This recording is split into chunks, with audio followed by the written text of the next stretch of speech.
За та нар маань галзуу кино сувагтан тавтай морилоо. Манайхан бурууны гаан уунгээ сонсч бай. Энэ бол амталгаа дугаар шүү. Амталгаа. Окей.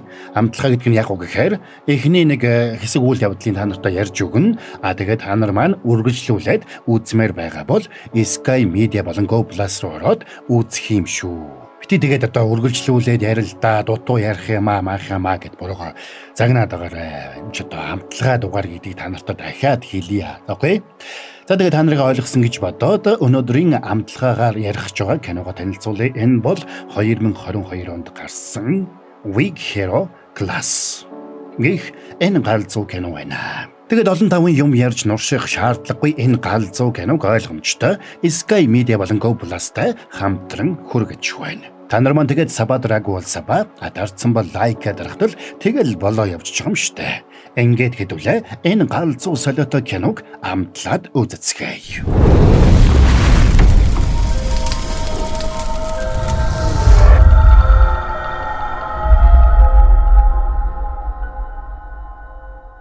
Ахлах сургуулийн нэг ангид сурагчид шалгалтын тестийн хариуг сонсоод шуугилдаж байгаагаар кино эхэлнэ. Тэгсэн тэдний дунд байсан нэг хүү ширээгээ тас хийдэл зохиод авлаа. Тэгэд босч ирэл харын игнэний нэг хүүг шууд зохиод авна.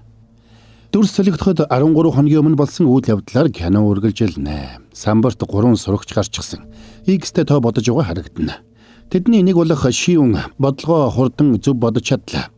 Тэр бол хичээлээс өөр зүйл боддоггүй гавл. Бусдаас төрүүлж сургуульдаа ирнэ. Завсарлагын үеэрч зөвхөн хичээлдээ л анхаардаг. Тэр нэг өдөр багш нь тэрнийг дуудаад математикийн олимпиадад амжилт гаргасан сурагчдад батламж гардуулахад Шиүн нэгдүгээр байранд орсон байсан бол ангийнхан дээрлэхүү нөхдүүдийн бүлгийн толгойлогч Жон Йомбин 3 дугаар байранд орсон байж. Энийг сонссон ангийнхан нь Шиүнээс илүү Йомбинд алга таашиж баяр хүргэцгэн. Сурагчид бүгдээрээ 10-аахан хоногийн дараа болох сорилго тестэндээ хичээнгүйлэн бэлдэцгээж байлаа. Завсарлаг болоход ангийн банд нар нэгнийгээ дээрлэхэж ганцаараа бүжиглүүлж бичлэг хийнэ. Тэгээд тэрнийг хөдөлж өгөхгүй байсанд Йомбин тэрэн дээр очиод ингэж яваа чи од болно штэ. Боддоо чи хичээлдээ муу найзгүй бэлбэн чинь ч байхгүй. Ийм аргаар чулуу мөнгө олох ёстой үстэй. Талархвал дээр юм биш үү. Гэхэд цаадах нь аргагүй байдалд ороод баярлалаа гэсэнд цаадуулан тэрнийг ундаанд гүйлгэнэ. Тэгэд Йомбин хичээлээ хийж байгаа шинүүнийг хараад нэгнийхээ гутлыг нуруулуун шидэж орхино. Тэгээд байгаа онохгүй маа буруу хүн оноод ах юм гэж булзааруулсанд Шиүн дараа нь анзаарч шидэрэ гэж дурамчхан хэлсэнд Йомбин жуурлаад тэрнийг өднө. Хөөе чи мэдхүү чамайг хүмүүс төвчж чаддгүй. Чиний хэлсэн үг болгон дургуг нь хүргэдэг болохоор тэр юу гэж бодож чинь? Өөдс юм уу? Хичээл орж чинь. Хичээлээ гэж чи үхмээр байгаа юм байна те. За ингээд уур амьсгал ширүүн болж ирж байтал бейсболын хувцас өмссөн баахан залуус ан суухоо гэж хэмбэ гэсээр ороод ирлээ. Ангийнхан ч ангийн хамгийн ард унтаж байсан нэг сурагчийг сэрээсэнд цаадах нь учруулахгүй хэсэг нойрмоглолоо. Нөгөө нөхдөө тэрнээс манай сун 81 зодсон нөхөр чи юм уу гэсэнд суухоо тэр хүнийг нь юусоо санахгүй байлаа. Үнд нь хурлсан залуус бейсболын захиураа бариад тэрэн лөө дайрцгаана.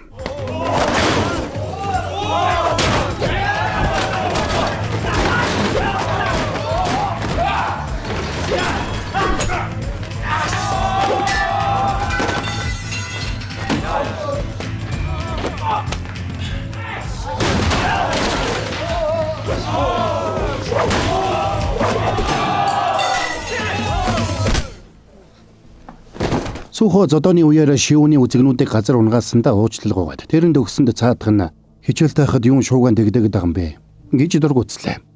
Оройн Шиүний гэртээ ирэхэд аав нь 14 хоногоор бэлтгэл явах гэж байлаа. Аав нь тооны олимпиадад төрүүлсэнд нь баяр хүргэсэн ч Шиүн аавтайгаа тиймч додон биш болох нь илэрхий. Тэгээд тэр өрөөндөө орсон даруйдаа хичээлээ давтаж эхэлнэ. Маргааш нь тэрнийг сургууль дээр хамгийн түрүүнд ирсэнд нөгөө Сухо ширээ нийлүүлчихсэн унтаж байлаа. Шиүн ч сурсан зангаараа хичээлээ давтна.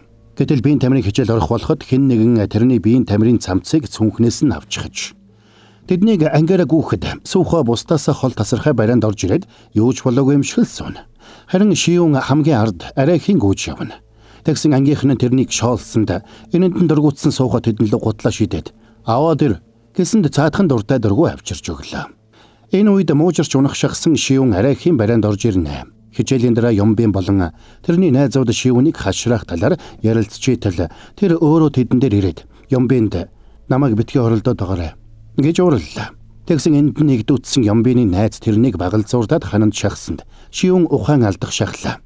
Тэгсэн багш нь орж ирээд тэднийг салгаж юу болоод байгааг асуусанд тэд тоглож гэнэ огшоо гэж хэлээд аргалж гэнэ. Оройн Шивүн гэртээ ирээд хичээлээ хийж байтал гэрийнх нь хаалгыг хэн нэгэн тогшлоо. Гайхсан тэрний хаалгаа нэтэл чөлөөт цагаараа хүргэлтийн ажил хийдэг Сүүхо зогсож байна. Тэгсэн тэр байр андуураад хаалга тогшсон нь тэр байж. Тэгээд Сүүхо шууд л ам цангаад байна. Нэг ангийн найзд аягуус өгчнө үстэй. Яг ухаан алдах нэ. Гэсэр гэрт нь ороод ирдэг. За тэгээд ус уучгаад баярлаа. Би чамд 3 сав ус өгнө. Хичээлээ сайн хийж ээжийнхээ үгэнд сайн ороорой гэж хэд гараад явчлаа. Маргааш нь тэдний ангид Бөмсөг гэдэг нэг шин сурагч шилжиж ирлээ. Шил зүүсэн дуумуутай байрын тэр хүүг ангийн атманууд ихний завсралгаанаар л дээрлэх гэж өдөж эхэлцгэн. Тэгсэн тэрнийг дээрлэхдээ Ямбын Шингүний ширээн дээр суучихсан байлаа.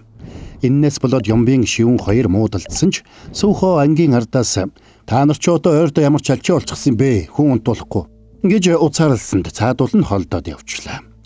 Оройн Ямбын найзуудтайгаа цэнгэний газарт орж найргаж байлаа. Тэгээд тэр бас тэрний найзууд Шингүнийг яаж чадах уу гэж ярилцаж угаад зодоод нэмэргүй юм чинь хамгийн их чухалчилдаг хичээлийг нь хорлоо гэж шийдэцгэн. Энэ үеэр нэг залуу ирээд цүнхтэй юм шидэж өгөөд бараа ирсэн замын мөнгө өгөөрэй гэсэнд тэдэж фентинал ирлээ гэж баярлаад мөнгөө цуглуулж тэрэнд өгцгөн. Тэгэд Ямбын тэрнтэй ховчилж уулзахаар гарахад үлдсэн хідэн хаалтаа хааж угаад тэр хүний авчирсан хар тамхиг татаж мансурцгаана. Харин нөгөө талд Ямбын нөгөө хүнтэй уулзаад энэ фентанилыг хүзүүнд юм уу арьсан төрхүүл яах вэ гэхэд цаадах нь хүчтэй юм учраас толгой эргэнэ. Нойр хурж унтаа болно. Дордлоо гэхэд бөөлжнө гэж хэлдэг. Тэр өрөө Шивүн автобусаар гэртээ харж байлаа. Тэгсэн тэрнийг замаас нь хідэн залуус тосч очоод мансууруулах юм өгөх гэж оролдоно. Тэгснэ балаа юм хүн андуурчлаа. Гэцгээсэнд Шивүн гартаа балаа бариад тэднийг замаас нь холдохыг шаардлаа. Нөгөө залуус тэрний хэгжүүн байдалд дургуутсан ч Ямбын дээр ирсэн нөгөө залуу тэднийг байлуулад тэрнийг явууллаа. Маргааш нь Ямбын хичээлдээ хоцорсгаад ирнэ. Тэгээд шилжиж ирсэн Бөмсөг дээр очиод багш чамайг дуудаж байна гэж хэлээд ангиас нь гаргалаа. Тэгээд тэрнтэй коридорт уулзаад ундаагаар тайлна. Өмнөх сургуультай чи нилээд зовж байсан сурагтай. Хуучин сургуулийн чинь живонтой ярьсан. Би чамайг яах ч гээгүй. Нотон найзлах уу гэх гээд. Ийшээсөө. Баярлж гин үү? Нууцагч нь хадгалж байгаа болохоор. Баярлалаа. Баярлж байгаа бол нэг тус хүргэж. Тэгээд Ямбын тэрэнд нэг юм атгууллаа. Тэр өдөр тестийн цаг болоход Ямбын тэрнийг төлөвлөсөн зүйлээ хийхийг шаардна. За ингээд аргагүй байдалд орсон Бөмсөг шууд Шингүний хүзүү рүү цохиод авлаа. Ингэж цохихдоо тэр хүзүүнд нь нөгөө эмийг наачгаж. Тэгээд Шингүнийг эргэж харахад хүзүүн дээр чинь ялаа байсан юм аа гэж хэлээд өнгөрдөг. Тэгсэн удалгүй нөгөө эмийн нөлөөгөөр Шивүн манарч эхэллээ. Дотор нь муухай оргиж бошуухан гараад явдаг. Тэгээд нойлын өрөө ороод нүрээ угаасан ч сэргсэнгүй. Сургуулийнхаа коридороор арайхийн явсаар ширээн дээрээ ирлээ. Тэгээд ширээнийхээ ард гөлийгөд сууж байхдаа хүзүүнд нь наалдсан зүйлийг анзаарч хуулж яваад өөрийгөө сэргээх санаатай тастас хийтэл нь алгаддаг. Тэгсэн багш нь болон ангийнхных нь айх гайхан зэрэгцлээ. Тэгээд кино эхлэхэд гарсан үйл явдал орно. Ширээгээ цогсон сурагч Шивүн байж Ямбины явуулгаас болоод тестийнхээ сүүлийн хэсгийг бүгэлж чадаагүйдээ тэр галзууртлаа ууралсан нь тэр байж. Тэгээд тэр босч ирээд шууд Ямбын руу явж очоод нэг хүүхдийн ширээн дээр байсан номоор Ямбины нэг найзыг хундлан цохингуудаа барьсан балаа өөр нэг найзынх нь гаранд нэвт зоож орхино. Тэгээд шууд гартаа барьсан номороо Ямбыныг толгой төрөөгүй балбана. Дараа нь толгойг нь хөшгөөр боож аваад зогсоо заггүй цохино. Өнөөх нь ч хачин болоод газар унлаа. Тэгээд нүүрэн дээрээс нь дэвсэх гэж байтал Сүүхо ирээд тэрнийг байлуулдаг. Энэнд нь ууралсан Шивүн тэрнлүү бал шидэд шууд сандал аваад тэрнлүү дайрлаа. Тэгсэн Сүүхо цохилтоос нь бултаж угаад ганцхан зохиод зогсоодог. Ууралсан Шивүн дахиад дайрах гэсэн ч багш нь ороод ирнэ. Сүүхо ч Шивүнийг загнаж багшаасаа уучлалгүй гэхэд тэр гайхаж гатсан ангийнхныхаа өмнө багшаасаа уучлалгүйдэг. Тэр өөр ангийн багш нь Шивүнийг дагуулад Ямбины хэвтсэн эмнэлэгт ирлээ. Шивүнийг ээж аваа авчралгүй ганцаараа ирсэнд Ямбины ээж ууралдаг. Уучлаарай. Чи яах вэ? Чи ядаж ээжигээ авчирч уулзвал ээж байхгүй. Худлаа яриа. Би чамайг хүүхдийн колонд явуулнаа заа юу. Ямбыг өнөөдөр өөр хүүхдээр энэ зүйлийг миний хүзүүнд наалгасан. Энэ бол хар тамхи. Чи бити худлаа яриад байгаарай. Чамд нотлох баримт байгаа мó? Чи ч хаан гамт юм да. Энэ тэгвэл юу юм бэ? Тэрний цүнхнээс фентанил гарч ирсэнд ээж нь хэлэх үггүй боллоо. Тэгсэн багш нь Ямбиныг сургуулиас шилжүүлэх ёстой гэж ээжд нь хэлсэнд ээж нь арга буюу зөвшөөрдөг. Тэр орой шивүүний гэртээ ирэхэд аав нь ирж гисэн байлаа. Тэгэд аав нь гарыг нь хараад юу болсныг асуухад "Минь тамирын үеэр гэмтэж гисэн юм аа" гэж худлаа ярьдаг. Аав нь зодон хийсэн гэдгийг нь гадарлаж, аав нь чам шиг байхдаа зодон хийдэг л байлаа гэд яриа өгөх гэсэн шивүүн аав руугаа муухай харсанд аав нь ярих дургүй байгааг нь ойлгоод өрөөнөөс нь гарлаа. Тэгэд шивүүн хичээлээ хийх гэсэн ч өдөр зодон хийсэн нь бодогдоод болж өгсөнгүй. Маргааш өглөө ангийнх нь хүүхдүүд бүгдээрээ шивүүнээс болгоомжлцгоно. Тэгсэн өчигдөр нь тэрэнд зодуулсан Ямбины хоёр найз ирээд "Чи өчигдөр биднийг гиндүүлж зодсон. Хичээлийн дараа уулзъя. Өнөөдөр чамайг халнаа" гэж сүрдүүллээ. Шивүүн ч "Одоо гаръя л да" гэд тэр хоёрыг дагуулад гарна. Ангийнх нь ч тэднийг дагаад явцгаана. Тэгээд шивүүн ариун цэврийн өрөөлөө яваад орчлоо. Тэгэд мань хоёрыг оруулаад хаалгыг төгжинэ. За байж байгаа. Брон гэснэг реклам алгададах. Sky Media болон Go Plus Disneyland хүргэх кино урамшууллан эхний бэлгийн эзэн 1 сарын 23-нд тодоржээ. Дараагийн бэлэг Nintendo Switch 2 Marshall Major Wii-гийн эзэнг 2026 оны 3 сарын 20-нд тодруулах учраас та нар маань урамшуулалтан идэвхтэй оролцоорой. Супер бэлэг болох Шанхай Disneyland-д гэр бүлээр аялах эрхийг 26 оны 4 сарын 20-ны өдөр тодруулах юм байна. За тэгээд урамшуулалд яаж оролцох вэ гэхээр Sky Media Go Plus-аас хүссэн кино багцаа идэвхжүүлээд бас төлбөртэй кино үзэх бүрдээ эрх цуглуулж тэгээд цуглуулсан эрх чинь их байх тусмаа бэлгийн эзэн болох магадлал чинь өндөр байх учраас багц идэвхжүүлэх кино түрээслэх зааврууд болоод дэлгэрэнгүй мэдээллийг description хэсэгт оруулсан байгаа. За тэгээд Disneyland хүргэх кино урамшуулалтаа оролцоод олон галзуу бэлгүүдийн эзэн болоорой гэж. Алга. Disneyland түргэх кино урамшуулалд яаж оролцох юм бэ? За ингэж байгаамаа. Sky Media болон Go Plus-аас хүссэн кино багцаа сонгож идэвхжүүлээд урамшууллын эрхтэй болно шүү дээ. Яаж ирэх юм бэ? Чи төлбөртэй кино их үздэг дээ. Тэгвэл үзсэн кино бүр чинь урамшууллын эрх болж нэмэгдэн гэд боддоо. Хөө, тийм үү. Түл энэ кино үз. Кино багцаа идэвхжүүлээд гэр бүлээрээ Disneyland-аар аялаарай. За тайлбараа хэдүүлээ үргэлжлүүлцгээе. Балаа бариад ойртоход нөгөө хоёр нь хачин болж эхэлнэ. Өчигдөр нь гартаа бал зоолгосон болохоор тэрнээс энэ удаад болгоомжлон гэдгийг шивэн тооцоолсон байлаа. Одоо болцгоо идэхүү. Би та хоёроос гуйж гин. Тэгэд шивний гараад явсанд нөгөө хоёр өөгч хэлж чадалгүй үлдэцгэн. Тэрний гарч ирэхэд ангийнх нь банд нар тэрнээс юу болсныг асуухад шивэн "Би чамайг таних үлээ? Хоёулаа найз үлээ?" гэж асуучхад яваад өгнө. Шивэн ширээн дээрээ ирээд хичээлээ хийх гэсэн ч анхаарал нь төвлөрж өгдөг. Энэ үеэр хоцорч ирсэн сүүхөө ангид орж ирээд хинч байхгүй байгааг хараад гайхлаа. Тэр өдөр Ямбинд хар тамхи зарсан нөхөр эмнэлэг дээр ирээд хин ийм болгосныг нь асууна. Тэр нөхөр Ямбины нагад зах байж. "Хий, манай ангийн банд. Хэдийг төлөх юм? Хэдийг авах юм? Чи яасан баян юм бэ? Намайг давтаад хэлдэ. Надад туслаач ахаа. Надад туслаач ахаа." Тэр орой шивүүнийг автобусанд явж байтал сүүхөө мопедтой явж байгаад таарна. Шивүүн тэрнээс өмнө эвгүй зан гаргасандаа уучлал гуйсанд цаатах нь "Уучлал гуйж байгаа бол хоол авч өгөөрэй" гэж хэд яваад өглөө. Сүүхөө оройн цагаар зогсоозаагүй хүргэлтийн ажил хийдэг байсан бол шивүүн гэртээ очисон даруйда хичээлэл хийдэг. Хүргэлтийн ажлаа хийж дуусгаад сүүхөө сургууль дээр ирж ажилтны дүүшин тусанд ороод ангидаа орж ирж унтдаг байж. Тэр хичээлийн цагаар дандаа нойрмог байдаг нь шүндөл болтол ажилдагтай нь холбоотой болохыг шивүүн ойлгоно. Тэгэд маргааш нь тэрнийг сэрээгээд "Өдрийн хоолны цаг боллоо. Би чамайг дай." Гэхдээ сүүхөө тэрнтэй хамт цайны газар руу очино. "Би чамайг арай үнэтэй юм авч өгөх байх гэж бодсон юмсан. Сургуулийн хоолыг бол өөрөө ч авчих штий. Тэгвэл идэхэ болчихоо." За идээ. За тэгэд мань хоёр хамтдаа хооллож элдвийг ярилццгаана. Сүүхөө оройн цагаар ажилдаг учраас өглөө сургуультай хоцрохгүй гэж сургууль дээрээ хондог байж. Эмээн тэрэнд шалгалтаа яаж ч өгсөн хамаагүй. Ядаж эрс чинь бүрэн бол ахлах сургуулаа төгсөж чадна гэж зөвлөсөн учраас сүүхөө эрцээ бүрэн байлгахын тулд сургууль дээрээ хондог байж. Тэр хоёрыг ингээд хамт хооллож явааг ангийнх нь хараад гайхацгаана. Тэр өдөр Ямбины нагацах шивүүнийг барьж авахар сургуулийнх нь гадаа хүлээж байна. Шивүүнийг хичээлээ тараад алхаж явтал бомсоо гэрээд яриа удсанд шивүүн тэрэнд нүүрөхсэнгүй. "Надад тал болох гэж оролдох хэрэггүй. Зүгээр уучлал гуйхтал болно" гэж хэд яваад өгдөг. Энэ үеэр сүүхөч дөнгөж нойрноосоо сэрж байлаа. Шивүүн сургуулаасаа гартал Ямбинч тэрнийг амдаад зогсож байна.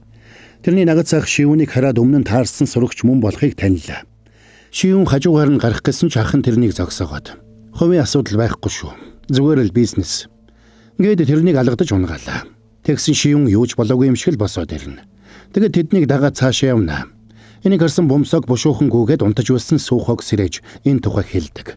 Тэгсэн суухаа багшд хэлээ би явахгүй гэж заргаллаа.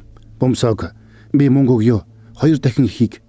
Гэсэндээ суухагийн зан шууд засраад тэрнийг мопедондоос сундлаад шууд хөдөлцгөөн. Тэгэд тэд гудамжуудаар сүлжиж нөгөө хэдийг хайна. Энэ үеэр Ямбины нагад цах шивүнийг зодох гэж байлаа. Гарыг нь юучгүй болтол хуглаад өг. Дахиж хичээл хийж чадахгүй болтол. Тэгсэн мань шивүн дотроо бодно. Зүүн талд байгаа 3-ыг эхлээ зохицуулъя.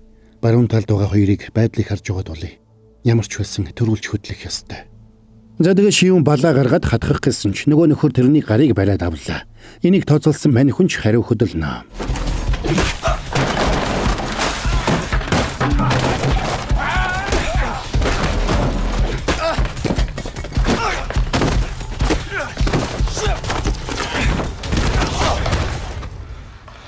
Холд.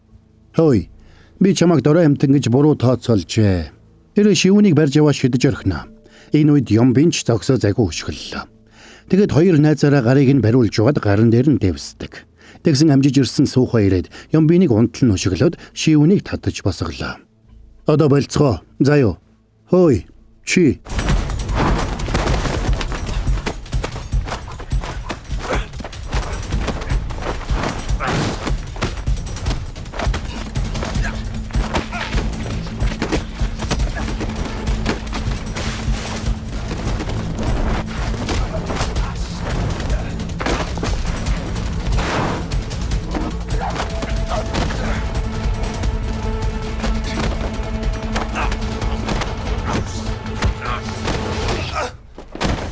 Ой та нар ганц хүүхдийг ингэж бүлгэлж ухаасаа ичихгүй нү?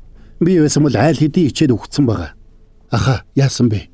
Сайн байна уу? Ах чинь хүртэл чиний өмнөөс ичиж байгаа штт. Өнөөдөртөө болно. Ямбина, одоо болно. Хангалттай. За явцгаая. Зодоо игээд бөөр хөлсчлөө. Хоол идцгээе. Би нэг газар мэднэ. Чи даан үстэй? Аливаа шүүнэ суучих. Гоё хоолтой газар байгаа да. Аливаа хамт явъя. За ингээд шиүүн анх удаа хичээлээ тараад гэрээсээ өөр газар руу явлаа. Тэгсэн суухаа тэднийг дагуулад өөрийнхөө оройн цагаар ажилдаг цайны газарт дагуулад иржээ. Тэгээд тэр шиүүн бомсог 2-ыг орой болтол цайны газарт ажиллаулдаг. Суухаа 7 хоногийн 3 өдөр хүргэлтийн ажил хийж 2 өдөр нь шигдаанд ажиллаад амралтын өдрүүдээр ийса хийдэг байж. Оройн мань 3 ажиллаа дуусгаад хамт магшаарч идэх үеэр бомсог шиүүнээс уучлалгуйлаа. За тэгэд мань 3 баг-багаар нүүр хагарч найзууд болцохож эхэлнэ. Суухаа махыг байцаанд орож гартаа барьж угаад амрууга чихэж идүүл амттай байдаг штэ.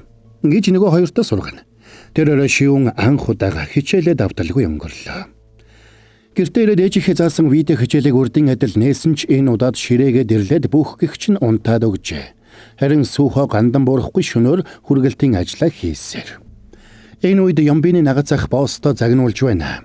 Тэрнийг ажлынхаа үеэр зодон хийсэнд босс нь уурлаад тэрнийг нэвширтлэн зодож гарыг нь хугалж орхилоо. Маргааш нь суухаа нөгөө хоёрыг дагуулад бильярд тоглолоо. Спортоор хичээллэл цусны эргэлт сайжирч толгой сайн ажилдаг болно. Гэж тэр нөгөө хоёртоо сургаал айлднаа бас. Ингээд шивүний хээлж ирэхэд тэр физикийн мэдлэгээ ашиглаад маш сайн тоглож чаддаг.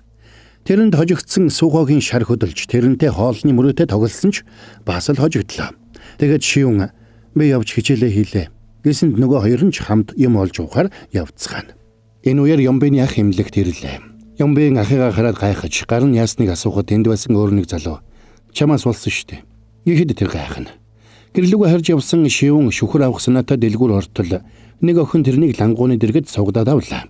Тэгээд надад шүхэр байхгүй болохоор намайг хүргээд өг гээд дагуулад явчихна. Тэр битгий хэл хэсэг хугацааны дараа мань хүнээр хоол авахулаад идчихсэн сууж байна. Тэгээд шууд утасны дугаарыг нь бас нэрийг нь асууж тэмдэглэж аваад за дараа уулзцгаая гэж хэд яваад өглөө.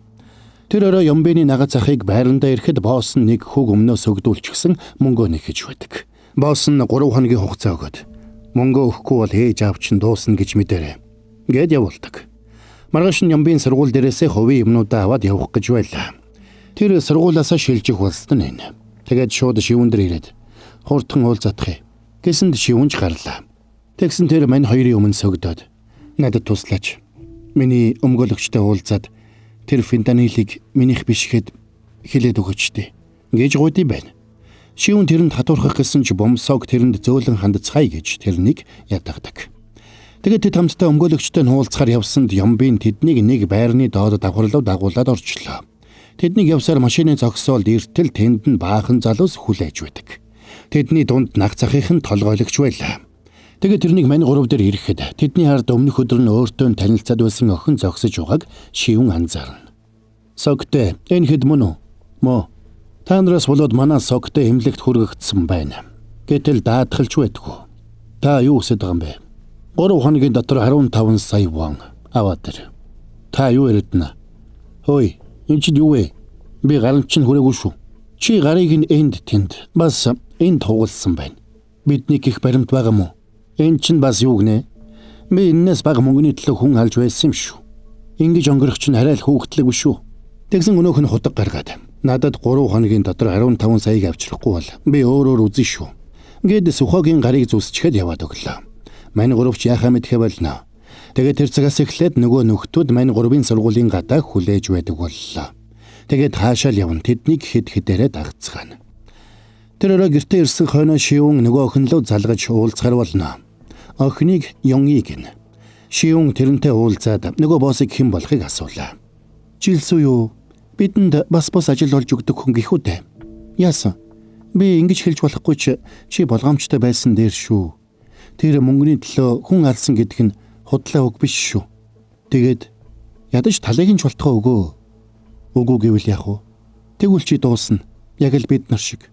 Мөнгө өгвөл яах юм? Тэглээгээд биднийг бүр бүсэн орхино гэж юу?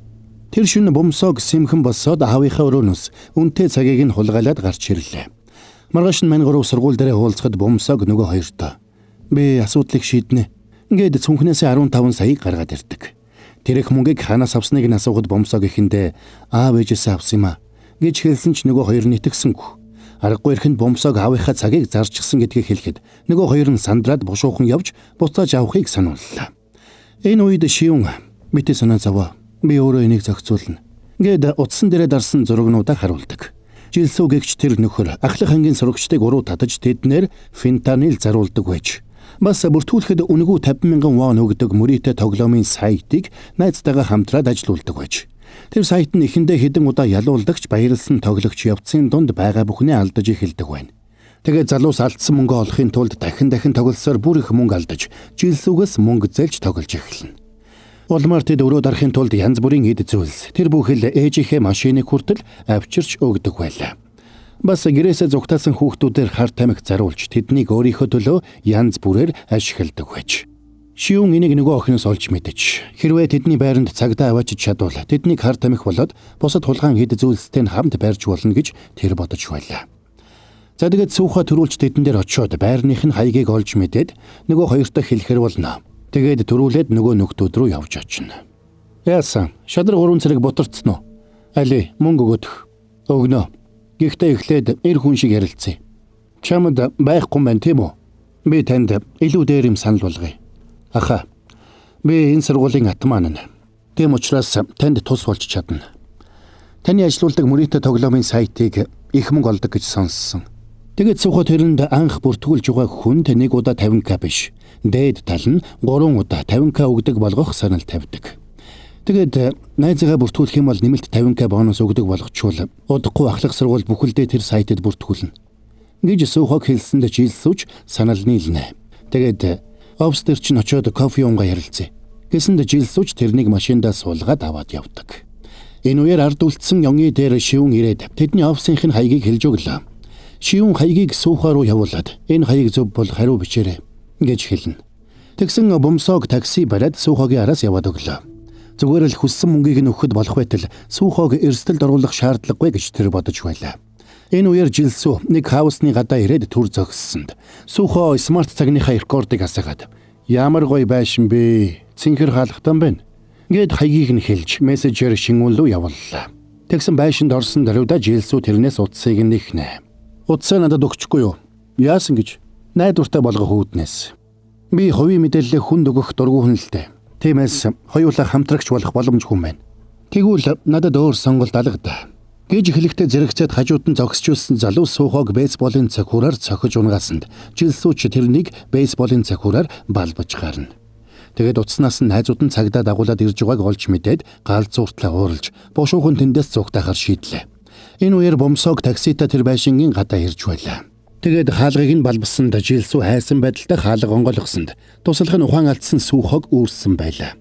Айсан бомсоог мөнгө өгөөд найзаагаа авъя гэсэнд цаадуулан тэрнийг чирээд аваад явчихна. Тэднийг явсны дараахан шивүүн цагдаа нар дагуулад ирсэн ч гэрт хүн байсангүй. Цагдаа нарт дотогч нэвтрэх хэрэг байхгүй байсан учраас тэндээс явхаар боллоо. Тэгээд хэргийг хүнд гэмт хэрэгтэй тэмцэх хэлтэст шилжүүлсэн. Утсаар залгахаар утсаа аваарай гэд яваад өгдөг. Шивүүн хашаад авч байшин руу орсон ч дотор тал нь төгжээтэй байна.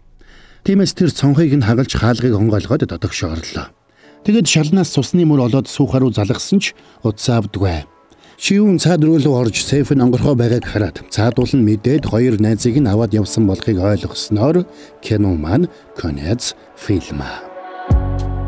За ингээд энэ галзуу солиотой киноны амталгаа маань энд хүрээд дуусч байна. Блогийнхан та нартай ярьж өгсөн амталгаа маань таалагдсан бол та нар маань яахаа мэдж байгаа ойлгомжтой. Sky Media Go Plus руу ороод үзчихэн шүү дээ. Галзуу easy байгааз тээ. Бронод ойлгомжтой аль хэдийн үзээд орчихсон учраас үргэлжлүүлээд үзнэ. За тэгээд дахиад хэлье. Амталгаа дугаар шүү манайхаа нэхэд байв. Хариулт нь Sky Media Go Plus л байгаа шүү дээ. Кино багцаа идэвхжүүлээд гэр бүлэрээ Disneyland-аар аялаарай. Та нарыг ойлгосон гэж найдаа. За тэгээд та нар маань сабадраагүй бол саба, атаарсан бол лайка дарахтал тэгэл болоо явчихж байгаа юм шүү. Хэдүүлээ тэгээд дараагийн бас нэгэн галзуу киноны тайлбараар эргээд уулзцгаая.